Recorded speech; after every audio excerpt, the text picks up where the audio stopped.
Hello friends, MNC education में आपका स्वागत है। आज से हम JSSC CGL के लिए मैथ्स की एक सीरीज़ शुरू करने जा रहे हैं। उसमें हम प्रीवियस ईयर क्वेश्चंस को सॉल्व करेंगे। एक दिन में, एक सेशन में हमारा एक पेपर जो ऑलरेडी हो चुके हैं, मतलब प्रीवियस ईयर पेपर को हम सॉल्व करेंगे। इस तरह के हमारे पास 25 सेट्स आएंगे और ये सेट रेगुलर इंटरवल पे आएंगे।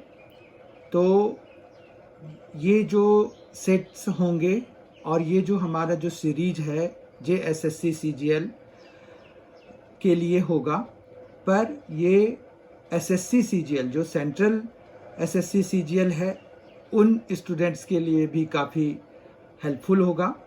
और साथ ही JSSC के संदर्भ में तो ये बहुत ही ज़्यादा यूज़फुल होने वाला है, क्योंकि प्रीवियस ईयर क्वेश्चन से हमें ये पता चलेगा कि हमारा जो पेपर का स्टैंडर्ड है वो क्या है और क्या क्या क्वेश्चंस आ सकते हैं। फिर दूसरी सबसे महत्वपूर्ण बात जो ये होगी कि कई बारी क्या होता है कि आप अगर प्रीवियस ईयर क्वेश्चंस करते हैं तो आपको जैसे मैथ्स में 20 क्वेश्चंस पूछे जाते हैं, तो वो 20 के 20 कभी कभी प्रीवियस ईयर पेपर से ही होते हैं। तो अगर 20 के 20 पेपर से नहीं भी होते हैं तो ऐसे तो ज़रूर होता है कि टाइप्स जो पहले आए हुए हैं उन्हीं टाइप के क्वेश्चंस पूछे जाते हैं। तो एटलीस्ट हमारा जो टाइप वाला पार्ट है वो कवर हो जाएगा। दूसरा ये है कि अगर हम लकी रहे तो क्या पता हमें सेम टू सेम क्वेश्चंस भी आ जाएं। अगर सेम टू सेम क्वेश्चंस आ जाएंगे तो हमें ज़्यादा मेहनत करने की ज़रूरत नहीं होगी। तो इस तरह से ये बहुत ही फ्रूटफुल सेशंस होंगे। ये सीरीज ही एज अ ओवरऑल जो है बहुत ही फ्रूटफुल, बहुत ही यूज़फुल, बहुत ही हेल्पफुल होने वाला है। जो लोग JSSC की तैयारी कर रहे हैं और जिनके सिलेबस में मैथ्स है, तो JSSC में मोस्टली में तो मैथ्स हैं। जैसे हमारे पास जो सचिवालय सहायक का होता है या अभी जो JSSC CGL का पेपर होना है उनके लिए, या जो दरोगा के लिए हुआ था, तो उन सभी में मैथ्स तो एक इम्पॉर्टेंट कंस्टिट्यूएंट है ही। हालांकि 20 मार्क्स के ही पूछे जाते हैं, पर ये 20 मार्क्स जो है कभी कभी बहुत ही डिसाइडिंग फैक्टर होते हैं। इस एक एक मार्क इम्पॉर्टेंट है, तो हम इस 20 मार्क्स को तो इग्नोर बिल्कुल नहीं कर सकते। कोई भी आप अगर ये सोच रहे हैं कि you can do it without maths, तो ये गलतफहमी है आप लोगों की, ये बिल्कुल ही भूल जाइए। क्योंकि 20 क्वेश्चन क्या, एक क्वेश्चन भी बहुत इम्पॉर्टेंट होता है। एक क्वेश्चन के कारण किसी का सिलेक्शन हो जाता है और एक क्वेश्चन के कारण किसी का सिलेक्शन नहीं हो पाता है। तो एक एक क्वेश्चन इम्पॉर्टेंट है। जब ऐसी लड़ाई हो तो यहाँ पर 20 क्वेश्चन को तो इग्नोर करना मेरे हिसाब से बहुत ज़्यादा बुद्धिमत्ता वाला काम नहीं है। तो इसलिए आप इस सीरीज में बढ़ चढ़ कर हिस्सा लीजिए। आप अपने दोस्तों को प्रेरित कीजिए कि वो इसका पार्ट बने। और साथ ही अगर आप लोगों को कुछ सुटेबल चेंजेस चाहिए तो वो भी आप कमेंट बॉक्स में लिख सकते हैं। तो आज की शुरुआत हम करते हैं। आज का जो पहला क्वेश्चन है, वो आज के सीरीज में जो हमने पहला जो पेपर लिया है वो है JSSC CGL PT का पेपर है। इसका एग्ज़ाम डेट था 21 अगस्त 2016। ये अनफॉर्चुनेटली कैंसिल हो गया और उसी के बदले फिर इन्होंने अभी निकाला है, जिसमें कि बच्चों ने फॉर्म्स भरे हैं। ये उसी के पेपर से लिया गया प्रश्न है। उसमें भी 20 प्रश्न जो है मैथ्स के पूछे गए थे और ये 21 अगस्त 2016 को हुआ था। तो आइए हम इस सेशन की शुरुआत करते हैं और इस सीरीज की शुरुआत करते हैं। तो आज का पहला क्वेश्चन है, what would be the value of x if √676 plus √324 is equal to √x into 4 है। अब यहाँ पर अगर आप देखें तो क्वेश्चन क्या है, 676, इसका रूट अंडर क्या होता है तो हम सभी को पता है इसका रूट अंडर होता है 26, ठीक है। और फिर 324 का रूट अंडर होता है 18। इस तरह से हमारे पास ये कितना आ जाता है, ये हो गया 44।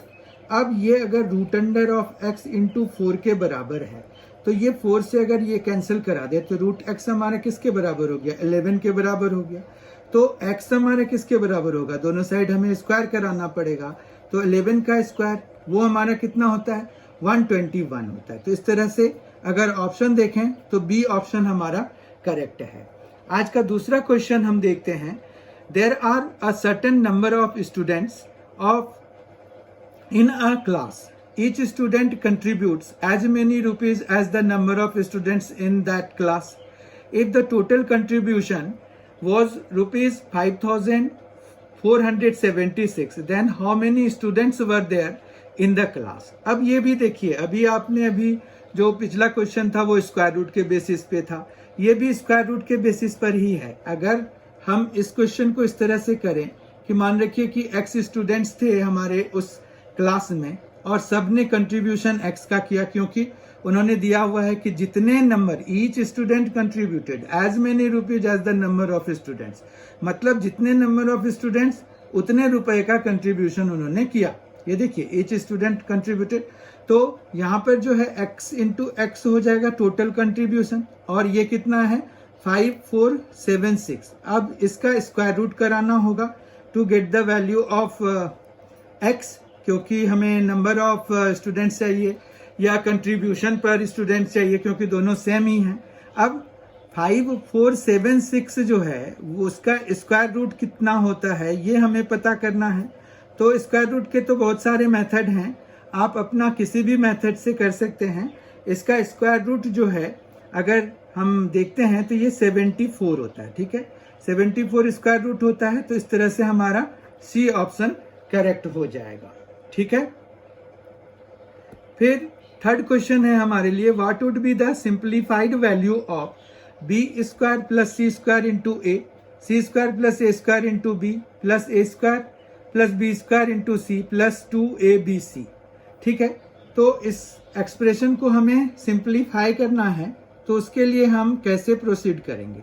अब इसको अगर हम खोल देते हैं तो ये क्या आ जाएगा, A B square plus A C square plus B C square plus A square B plus A square C plus B square C plus 2abc। अब इसको फिर फर्दर हमें जो फैक्टराइजेशन की जरूरत है, तो हम कैसे फैक्टराइज करेंगे। अब जब इस तरह का जम्बल्ड फॉर्म हो और उसमें अगर आप गौर से देखें तो आपके पास यहाँ पर एक चीज नोटिस करने वाली बात यह है कि यहाँ पर हर एक जो ए बी सी है ना, जैसे हमारे पास तो ए के स्क्वायर वाले 2 टर्म्स हैं, बी के स्क्वायर वाले 2 टर्म्स हैं, सी के स्क्वायर वाले 2 टर्म्स हैं, उसके अलावा भी हमारे पास कुछ टर्म्स हैं। पर पहले हम ए स्क्वायर से शुरू करते हैं, तो ए स्क्वायर जिनमें से कॉमन आ रहा है वो ले लेते हैं। तो ए स्क्वायर हमारे पास इन दोनों में से, मतलब ए स्क्वायर जब हम इन दोनों में से कॉमन ले लेंगे तो we will have a square into B plus c, ठीक है, राइट। उसके बाद हम ए कॉमन लेते हैं, यही है साइक्लिक फैक्टराइजेशन कहलाता है ये। इसमें हम कोई भी एक वेरिएबल चूज कर लेते हैं, उसमें जो हाईएस्ट डिग्री वाला होता है पहले उनको कॉमन लेते हैं, फिर उसके बाद वाला, फिर उसके विदाउट वाला। तो यहाँ ए स्क्वायर कॉमन लिया, फिर ए कॉमन ले रहे हैं, ठीक है, आपको समझ में आ गया होगा। अब यहाँ पर ए अगर कॉमन लेते हैं तो ए वाले टर्म्स यहाँ पर 3 है, देखिए आप। तो यहाँ पर जब ए कॉमन ले लेंगे तो बी स्क्वायर फिर सी स्क्वायर प्लस 2bc हो जाएगा, जो कि b प्लस सी का होल स्क्वायर है, ठीक है। यहाँ से समझ में आ गया आपको। उसके बाद जो है विदाउट ए वाले टर्म्स हमारे पास 2 बचे हुए हैं, एक bc स्क्वायर है और एक b स्क्वायर c है। इन दोनों में से आप bc कॉमन ले सकते हैं, तो यहाँ पर से c बचेगा और यहाँ पर से b बचेगा, ठीक है। इस तरह से आपके पास b प्लस सी, देखिए हर एक में कॉमन आ गया, ये b प्लस सी, ये b प्लस सी का होल स्क्वायर है, ये भी b प्लस सी है। तो इस तरह से आप सबसे पहले क्या करो कि b प्लस सी कॉमन ले लो, ठीक है। उसके बाद जो बचता है वो है ए स्क्वायर। यहाँ पर क्या बचेगा, यहाँ पर जो है a और फिर ये b प्लस सी का होल स्क्वायर था ना, तो ये b प्लस सी तो बचा रह गया और एक bc हमारे पास फिर से बचा रह गया, ठीक है बात। अब जो है यहाँ b प्लस सी तो ठीक है, उसके बाद ए स्क्वायर फिर AB plus AC plus BC हो गया। ठीक, अब जो है हम क्या करेंगे, हम यहाँ पर B प्लस C, फिर इन दोनों में से अगर A कॉमन ले लें तो यहाँ पर क्या बचेगा, A प्लस B बचेगा। इन दोनों में से C कॉमन आ रहा है, देखिए आप, तो हम जो है C कॉमन ले लेंगे, तो यहाँ पर प्लस C, तो बचेगा क्या, यहाँ पर A बचेगा, यहाँ पर B बचेगा, तो मतलब A प्लस B। तो फैक्टर वाइज अगर देखिए तो आपके पास A प्लस B एक फैक्टर, फिर B प्लस C दूसरा फैक्टर, और C प्लस A तीसरा फैक्टर, ये हो गए। तो इनका सिंप्लीफाइड फॉर्म ये हो गया A plus B into B plus C into C plus A। तो इस तरह से ऑप्शन वाइज अगर देखें तो A ऑप्शन हमारा करेक्ट है। आज का फोर्थ क्वेश्चन है, if x is equal to 7 minus 4 root 3 then what would be the value of x square plus 1 by x square. जब भी इस तरह का कुछ हो तो आपको यहाँ पर सबसे पहला जो काम है वो x प्लस 1 बाय एक्स की वैल्यू निकाल लेना है। ठीक है, तो ये आ गया 7 माइनस 4 रूट 3, फिर प्लस 1 बाय 7 माइनस 4 रूट 3। लेकिन यहाँ पर अभी हमें क्या करना होगा, रैशनलाइजेशन करनी होगी। ठीक है, तो ये 7 प्लस 4 रूट 3 आ जाएगा, ये भी 7 प्लस 4 रूट 3 आ गया। ठीक है, तो इस तरह से अगर हम देखें तो ये 7 माइनस 4 रूट 3 और फिर प्लस फिर 7 प्लस 4 रूट 3। ठीक है, अब इसका क्या होगा, ये 49 हो गया और ये माइनस 16 इंटू 3, क्यों, क्योंकि ये a माइनस बी है और ये a प्लस बी है। देखिए आप गौर से, तो ये क्या हो जाएगा, a स्क्वायर मतलब 49, b स्क्वायर मतलब 16 इंटू 3 तो 48, तो ये 1 ही हो गया, तो हमें इसको लिखने की जरूरत नहीं है सच। ठीक है, या फिर अगर 1 लिख भी देंगे तो कोई बात नहीं, इसके नीचे 1 आ जाएगा। ओके, फिर हमारे पास 4 रूट 3 माइनस 4 रूट 3 से कैंसिल, तो टोटल कितना आ गया, 14 आ गया। ठीक है, अब x प्लस 1 का 1 बाय एक्स का होल स्क्वायर अगर कराएंगे तो हमारे पास यहाँ पर क्या आ जाएगा, 196। ठीक, तो 196 आ गया। अब इसको जब खोलेंगे तो x square plus 1 by x square और ये plus 2 into x into 1 by x आएगा, ये एक्स एक्स कैंसिल हो गया, तो ये आ गया 196। और ये 2 फिर फर्दर अगर हम उठा के उधर ले जाएंगे तो ये क्या आ जाएगा, -2 हो जाएगा इधर से खत्म होके, और ये कितना आ गया, 194। ऑप्शन वाइज अगर हम देखेंगे कि x square plus 1 by x square की वैल्यू 194, तो सी ऑप्शन हमारा करेक्ट है। ठीक है, अगला क्वेश्चन देखते हैं हम, fifth question, a circular field has a radius of 80 metre and arc subtends an angle of 126 degree at the centre, what will be the cost of laying tiles at this section at a cost price of ₹5 per square metre. ठीक है, तो ये इसको अगर हमें करना है तो इसमें हमारा क्या अप्रोच रहेगा, ये कह क्या रहे हैं आपको समझ में आ गया होगा कि एक सर्कुलर फील्ड है। ठीक है, उसमें जो है एक सेक्टर है जो कि सेंटर पे 126 डिग्री सबटेंड कर रहा है। ठीक है, ये 126 डिग्री है, तो इसको हमें वो करना है कि लेइंग टाइल्स इस पे बिछाने हैं। ठीक है, तो ये 126 है। अब इसका पहले एरिया हम निकाल लेते हैं, तो हमारे पास एरिया कितना आ जाएगा, 126 फिर कितना बाय 360 इंटू कितना पाई, तो पाई हो गया 22/7। आर स्क्वायर, आर हमारे पास कितना है, रेडियस 80 मीटर का है। ठीक है, तो 80 इंटू 80। फिर हम सीधा कॉस्ट के लिए ही जा रहे हैं, क्योंकि हम एक पहले एरिया निकालें फिर जाके हम कॉस्ट से मल्टीप्लाई कराएं तो इतना हमारे में टाइम कंज्यूमिंग हो जाता है। तो ये आ गया हमारे पास, 5 से मल्टीप्लाई करा दिया, क्योंकि रेट ऑफ जो वो है टाइल लगाने का, तो वो ₹5 पर स्क्वायर मीटर है। ठीक है, तो इस तरह से हमने ये निकाला। यहाँ पर ये एक जीरो कैंसिल करा देते हैं, 4 2s और 4 9s। ठीक है, फिर हमारे पास यहाँ पर आ जाएगा 9 और ये 9 से तो कोई कैंसिल नहीं हो रहा है, ये 7 से कैंसिल हो जाएगा, 7 1 जा 8 जा 9 2 जा हो गया। ठीक है, हाँ 18 2 कैंसिल हो गया। तो अब हमारे पास कितना आ गया, ये देखिए ये आ गया 2 2 ज़ा 4, 4 इंटू 5 तो 20, तो आ गया 22 इंटू 80 इंटू 20, ठीक है। 22 इंटू 80 इंटू 20 हो गया, जिसको कि हम सॉल्व करेंगे अगर, तो ये आ गया 440 इंटू 80, तो 8 4 ज़ा 32, 8 4 ज़ा 32 और 3 35, तो ये आ गया। तो हमारे पास 35,200 हो गया। अगर ऑप्शन वाइज देखें तो डी ऑप्शन हमारा करेक्ट है।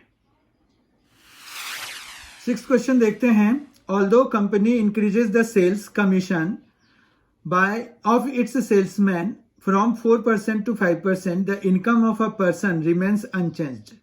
The level of sales volume has come down by. ये कह रहे हैं कि सेल्स वॉल्यूम कम डाउन हुआ तभी तो, अगर उन्होंने सेल्समैन का जो कमीशन था वो 4% से 5% बढ़ाने के बावजूद भी उस सेल्समैन का के इनकम पे कोई फर्क नहीं पड़ा, तो हम यहाँ पर बहुत ही शॉर्टकट मेथड से करने वाले हैं। एक तो ये एस ले लेते हैं पुराना जो सेल्स है, और दूसरा हम एस डैश ले लेते हैं जो नया सेल्स है, ठीक है।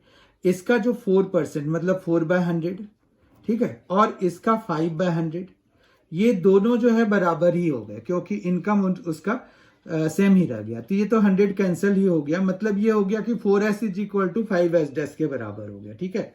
तो हमें एस डैश चाहिए, तो एस डैश जो है ये कितना आ जाएगा, 4s/5 हो गया। 4s/5 को हम 0.8s लिख सकते हैं, यानी कि ये जो एस डैश है वो 80% ऑफ एस है। मतलब पुराने सेल्स का नया वाला जो सेल है वो 80% ही है। तो कितना का रिडक्शन हो गया, तो रिड्यूस्ड बाय व्हाट, 20%, क्योंकि ये 80% है तो रिड्यूस्ड बाय 20% हो गया। तो हमारा डी ऑप्शन करेक्ट हो गया, ठीक है। अब हम अगला 7th क्वेश्चन देखते हैं।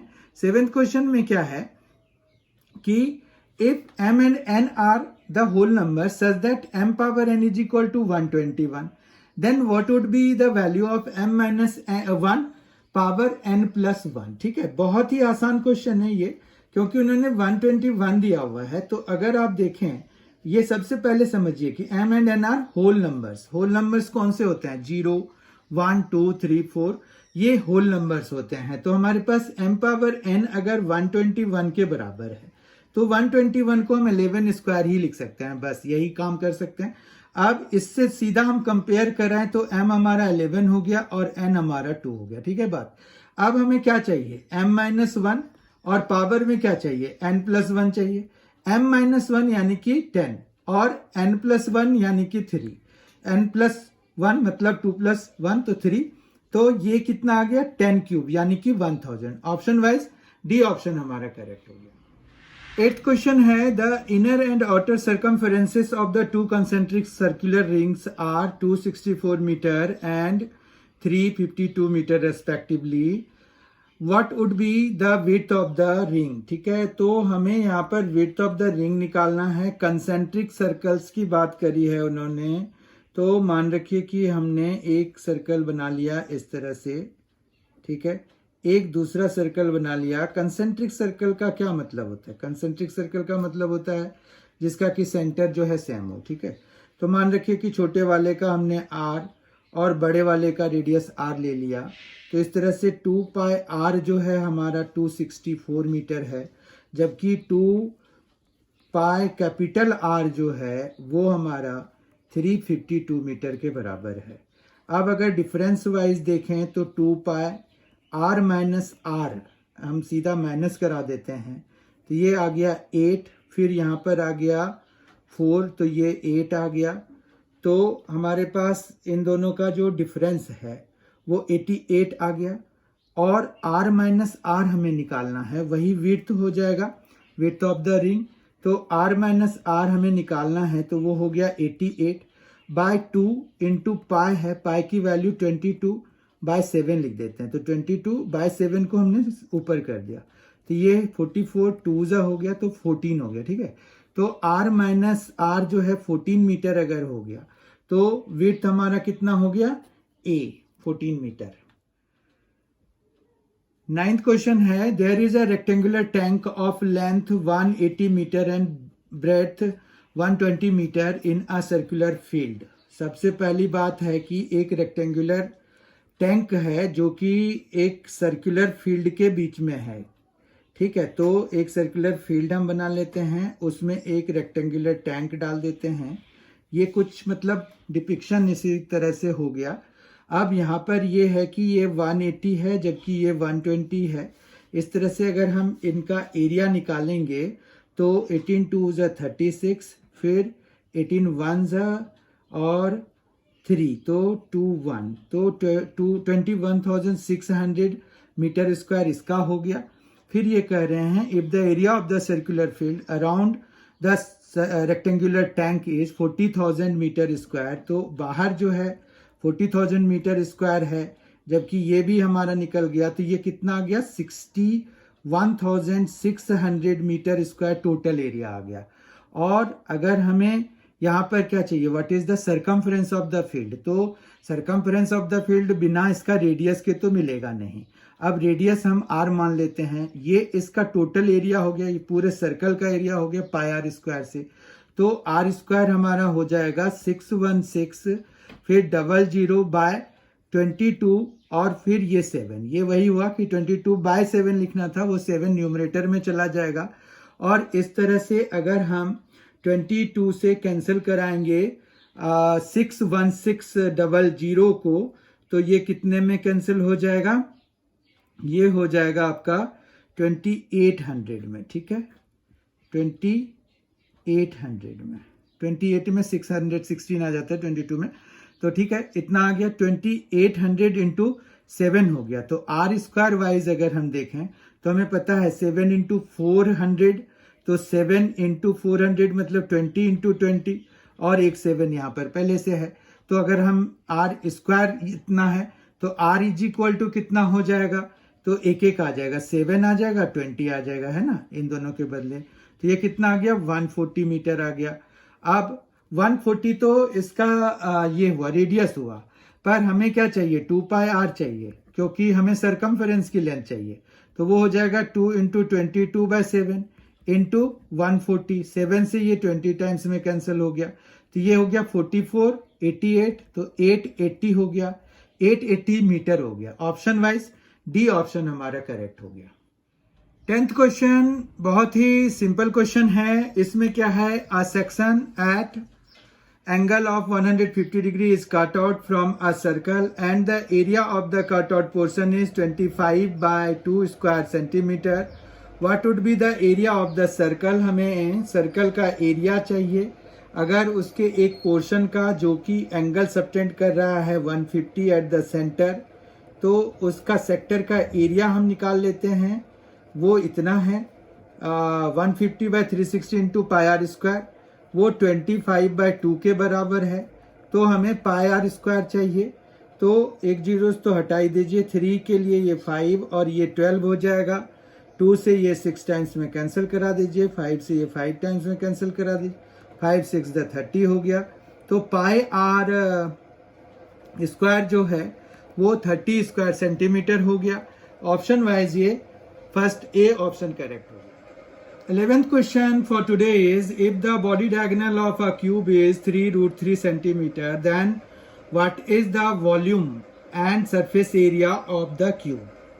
ठीक है, तो हमें यहाँ पर बॉडी डायगोनल की लेंथ निकालनी है। अगर क्यूब के साइड की लेंथ अगर आप a मानेंगे तो बॉडी डायगोनल की लेंथ होती है a√3, ठीक है, और वो दिया हुआ है 3√3 के बराबर। एज अ रिजल्ट आपका a आ गया इतना 3 सेंटीमीटर, ठीक है। अब a जैसे ही आ गया तो आप इसका वॉल्यूम निकाल सकते हैं, वो है a क्यूब यानी कि 3 क्यूब यानी कि 27 सेंटीमीटर क्यूब, ठीक है, या क्यूबिक सेंटीमीटर। और जबकि हमें इसका सरफेस एरिया जब चाहिए तो वो होता है 6a स्क्वायर यानी कि 6 इंटू 3 स्क्वायर यानी कि 6 इंटू 9, और ये हो गया 54 सेंटीमीटर स्क्वायर। अब अगर ऑप्शन वाइज देखें कि 27 और 54 कौन सा है, तो फर्स्ट ऑप्शन हमारा करेक्ट है। 12th क्वेश्चन है, a con, a hemisphere and a cylinder stand on equal bases and have the same height. Find the ratio of their volumes given that radius is equal to height. ठीक है, तो हम सबसे पहले ratio of their volumes चाहिए। तो कौन का होता है 1/3 पाई आर स्क्वायर एच। ठीक है, फिर यहाँ पर दूसरे के लिए हमारे पास यहाँ हेमिस्फीयर है दूसरा, उसका होता है 2/3 पाई आर क्यूब। और तीसरा जो हमारे पास है रेशियो निकालना है, इक्वल टू नहीं लगाना है, रेशियो निकालना है। और तीसरा जो है हमारे पास सिलेंडर है वो है पाई आर स्क्वायर एच। ठीक है, अब अगर हम देखें कि एच आर के बराबर है, दिया हुआ है given that radius is equal to height, तो एच को भी आर से रिप्लेस करा देते हैं। उससे पहले हम अगर रेशियो वाइज लिख रहे हैं तो ये पाई सब में कैंसिल हो जाएगा, आर स्क्वायर कैंसिल हो जाएगा, और ये एच भी अगर आर से रिप्लेस करा दें, ये वाला भी आर से, तो ये आर भी अब पूरा ही कैंसिल हो जाएगा। ठीक है, बात समझ में आ गई बात। तो आपका जो रेशियो है वो 1/3 इज टू 2/3 इज टू 1 बचा हुआ है, 3 से थ्रू आउट मल्टीप्लाई करा दीजिए, तो यहाँ 1, यहाँ पर 2 और यहाँ पर 3 बचेगा। तो हमारा जो आंसर है वो 1:2:3 हो गया। ए ऑप्शन हमारा करेक्ट हो गया। 13th क्वेश्चन बहुत ही सिंपल है। The area of the parallelogram is 98 square centimetre. अब एरिया ऑफ पैरेललोग्राम होता है बेस इंटू हाइट। ठीक है, अब यहाँ पर बेस इंटू करस्पॉन्डिंग हाइट होता है, क्योंकि हम दो तरीके से उसका हाइट ले सकते हैं, क्योंकि दो पैरेलल साइड्स के पेयर होते हैं वहां पर। तो area of parallelogram 98 square centimetre दिया हुआ है। तो base of the parallelogram is twice its height. तो बेस जो है 2h के बराबर है, एक h पहले से ही हो गया, तो 2h स्क्वायर 98 के बराबर हो गया। तो h स्क्वायर कितना हो गया 49 हो गया। तो h इज इक्वल टू कितना आ गया 7 सेंटीमीटर। ठीक है, तो हमें height of the parallelogram is 7 centimetre. A option हमारा करेक्ट हो गया। 14th question, a trapezoidal canal is 10 meter wide at the top and 6 meter wide at the bottom. Trapezoidal canal है और उसका 10 मीटर वाइड है ऊपर पे और 6 मीटर वाइड है एट द बॉटम। तो ये कुछ इस तरह का बनेगा, मतलब कनाल को अगर आप साइड से देखेंगे तो ये कुछ इसी तरह का दिखता भी है। ठीक है, ये साइड से मतलब सामने से देखेंगे, पानी जो है आपके सामने से आ रहा है एकदम से। तो मतलब ये ट्रेपेजियम शेप का हो गया। ये 10 मीटर है और ये 6 मीटर है bottom. What would be the depth of the canal, हमें ये निकालना है। अगर हम इसको डी मान लेते हैं, if the area of the cross section is 480 square metre. अब ट्रेपेजियम का जो एरिया होता है वो होता है half into sum of parallel sides, sum of parallel sides into distance between them. ठीक है, तो डिस्टेंस बिटवीन देम, तो ये एरिया ऑफ ट्रेपेजियम हो गया। तो 1/2 into sum of parallel sides 10 plus 6 into distance between them, that's what we need here, and 480 given। तो ये आ गया हमारे पास 16/2 d इज इक्वल टू 480। तो ये कैंसिल हो गया 8d, तो d इज इक्वल टू 60 आ गया, क्योंकि 8 से हम डिवाइड कराएंगे 480 को तो 60 आएगा। तो 60 मीटर इसकी डेप्थ है। तो C option correct. 15th question, very interesting one. A prime number is multiplied by 2, which of these would be the product. तो एक काम करते हैं, हम ऑप्शन वाइज जाते हैं। अगर तो 2 से डिवाइड कराते हैं, 83 को 2 से डिवाइड कराएंगे तो ये तो फ्रैक्शनल नंबर निकल जाएगा। इसको कराते हैं तो हमारे पास ये 48 है, जो कि प्राइम नंबर नहीं है, क्योंकि इसमें 4 से 2 से भी कैंसिल हो रहा है। ये भी 6 है तो 2 3 है, तो ये 26 हो जाएगा, जिसको कि 2 से डिवाइड कराएंगे 13 आता है। तो हमारा डी ऑप्शन का। 16th क्वेश्चन है, if 20 is added after doubling a number, it provides a number that is 4 less than 8 times the original number, what is the number. हमें नंबर निकालना है, हम नंबर को ही x मान लेते हैं। फिर ये कह रहे हैं कि 20 is added after doubling a number. Doubling a number मतलब नंबर को ट्वाइस किया और उसमें 20 ऐड किया, तो वो आ गया provides a number that is 4 less than 8 times the original number. 8 times the original number में से 4 लेस है. अब इसके लिए सॉल्व कराएंगे. 8x माइनस 2x 6x हो गया 20 और ये माइनस इधर आके प्लस 4 हो गया तो 24 हो गया 6x. तो x इज इक्वल टू क्या हो जाएगा 24/6 तो ये 4 हो जाएगा. x की वैल्यू 4 आ गई. Answer option wise A correct. आज के इस सेशन का 17th क्वेश्चन जो है वो थोड़ा कॉम्प्लिकेटेड है और अच्छे लेवल का है, तो आप इसे बहुत ध्यान से देखिए. इसमें कुछ चीजें भी लगेंगी जो कि हमने पता नहीं आप लोगों ने करा भी है या नहीं. यहाँ पर सबसे पहले देखिए ये x square minus y z by a है, y square minus z x by b है, z square minus x y by c है. ठीक है, तो हम यहाँ पर क्या करते हैं कि यहाँ देखिए एक्स वाई जेड आ जाएगा अगर हम इसको ऊपर नीचे एक्स से मल्टीप्लाई करा दें. यहाँ पर वाई से अगर कराएंगे तो और यहाँ पर जेड से कराएंगे तो हम इसको क्या कर लेते हैं एक्स से ऊपर नीचे मल्टीप्लाई करा लेते हैं. तो ये आ जाएगा एक्स क्यूब. यहाँ पर क्या आ जाएगा एक्स वाई जेड. इधर क्या आ जाएगा ए एक्स.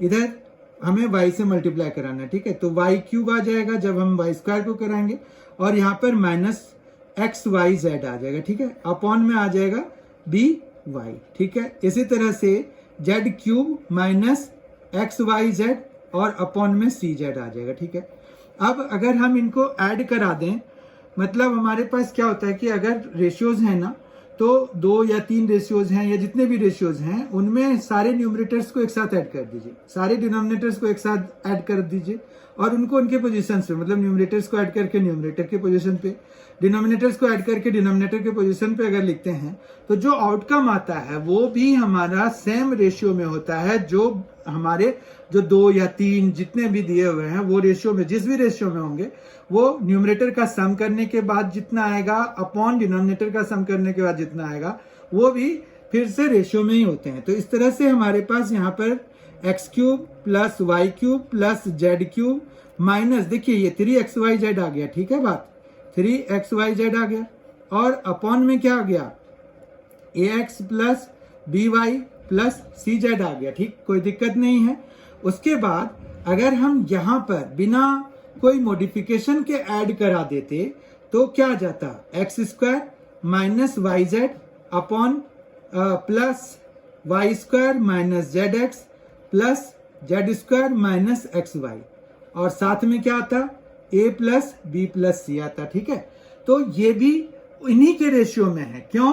क्योंकि हमने अगर किसी न्यूमरेटर और डिनोमिनेटर दोनों को एक ही चीज से मल्टीप्लाई किया था तो वो कोई फर्क नहीं पड़ता. मतलब वो तो फिर कॉमन लेके हम कभी भी कैंसिल करा सकते हैं ultimately to get the same thing. तो हमने चीजों को चेंज नहीं किया. तो यहाँ पर ये कुछ इस तरह का हो गया. अगर आप देखें तो यहाँ पर a plus b plus c into x plus y plus z अगर हम कर दें तो ऊपर भी हम करा देते हैं x plus y plus z से मल्टीप्लाई. ठीक है बात, तो ये ऊपर नीचे हमने बेसिकली मल्टीप्लाई करा दिया. ये कैसे आया, ये यहाँ से ये वाली चीज जो है यहाँ तक ये कहां से आया, तो ये फिर से जो हमने इधर लगाया था कि न्यूमरेटर को ऊपर ऊपर डिनोमिनेटर को नीचे नीचे ऐड करा देते हैं तो वही चीज यहाँ पर किया हमने, सबको ऊपर ऐड करा दिया. देखिए ये वही है और नीचे a plus b plus c आ जाएगा, a plus b plus c फिर x plus y plus z से ऊपर नीचे मल्टीप्लाई करा दिया. नतीजा ये हुआ कि ये जो पूरी चीज है ना ये एक आइडेंटिटी बन गई न्यूमरेटर में और वो आइडेंटिटी यही वाली चीज है. मतलब हमारा दोनों का न्यूमरेटर जो है सेम हो गया. ठीक है, ये दोनों का न्यूमरेटर सेम हो चुका है और डिनोमिनेटर हमारा a plus b plus c और इनटू में x plus y plus z हो चुका है. अब अगर हम इन दोनों को कंपेयर कराएंगे तो न्यूमरेटर दोनों का खत्म हो जाएगा. तो as a result a plus b plus c into x plus y plus z a x plus b y plus c z के बराबर हो जाएगा. ठीक है, तो यहाँ पर हमारे पास जो पूछा गया है वो आंसर आ गया हमारे पास a plus b plus c into x plus y plus z is equal to किसके बराबर आ गया a x plus b y plus c z के बराबर हो गया. Option wise a x plus b y plus c z, c option correct है.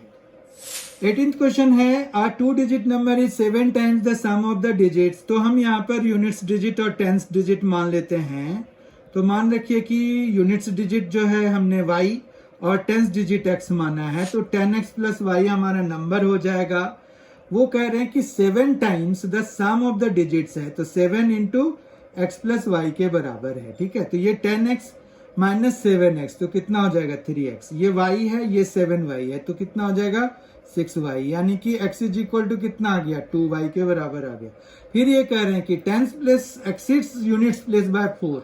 अब यूनिट्स प्लेस हमारा क्या है y है, x y से 4 ज्यादा है, मतलब x is equal to y plus 4 हो जाएगा ना, क्योंकि ये कह रहे हैं कि tens place digit at tens place exceeds units place by 4, तो x is equal to y plus 4।